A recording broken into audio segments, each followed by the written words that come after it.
Dneska jsem četl zajímavou pasáž a ta říká o tom, že mnohokrát zjistíme, že náš smutek vychází z toho, že jsme někde nebyli štědří. Kolikrát mi to nedává smysl.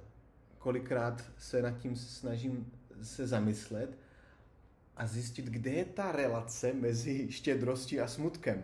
Nebo teda relace mezi, když nejsem štědrý a smutkem. Hodněkrát myslíme sami na sebe, že jo. Častokrát naše životní kredo je jít tam, kde nám bude dobře, kde mě bude dobře. Kolikrát se nechci zabývat tím, co druhý po mně chce. Kolikrát mě to vůbec ani nenapadne.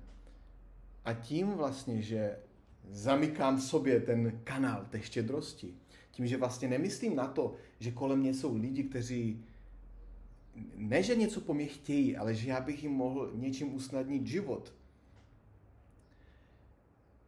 Kolikrát prostě se zamykám ty dveře, kde bych mohl být šťastnější.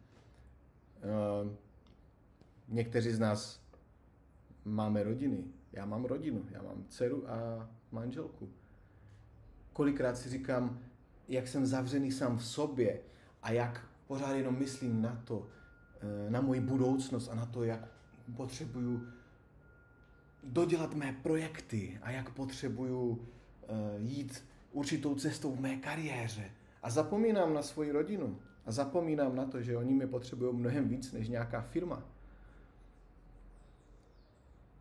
Moje žena chce, i když to kolikrát nedává najevo, ale ona chce, abych tady s ní byl, abych byl u ní a abych jí pomáhal třeba s některýma věcmi, abych na ní byl milý. To je ta štědrost. Někdy stačí jenom se na ní hezky usmát. Ony ty ženy taky nejsou tak náročné. Kolikrát nám naši influenceři na internetu říkají. Moje dcera, ta takovou taky moc nechce, ona chce jenom moji pozornost. Ona chce jenom to, abych s ní chvilku pobyl a popovídal si s ní. Když se teď podíváme na naše okolí, máme spoustu kamarádů, že jo? Většinou tak jsme takhle založení, jako člověk je sociálně založený.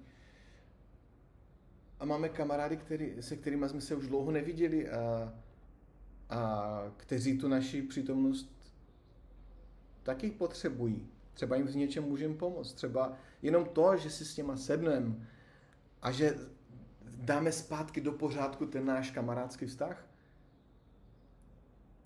Jenom to už změní život tomu našemu kamarádovi. Stačí pár slov,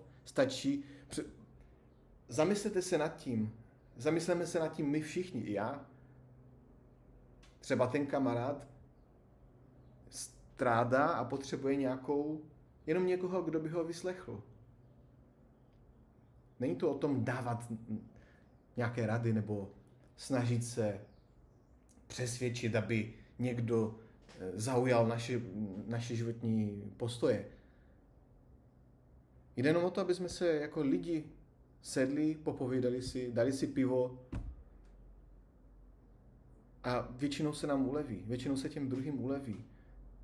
A nám, kteří jsme trošku štědří, jenom trošku, jenom hodina na pivě, nebo 20 minut s dcerou, nebo jet s manželkou na nákup do obchoďáku, i když my to nesnášíme.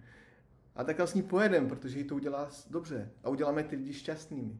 Nebo i v té naší práci, která kolikrát nám nejde tolik pochutí, ale uděláme ji z dobrého přesvědčení a budeme se snažit, aby ta práce dobře vypadala, byla dobře udělaná. To je ta naše štědrost, kterou ten svět potřebuje. Protože pokud my všichni budeme alespoň trošičku štědří, tak se nám všem bude žít na tomto světě mnohem lépe. Takže co bych řekl na závěr? Buďme štědří. Ono to je zadarmo. A tím, že je to zadarmo, uděláme další lidi šťastnějšími a my budeme taky šťastní.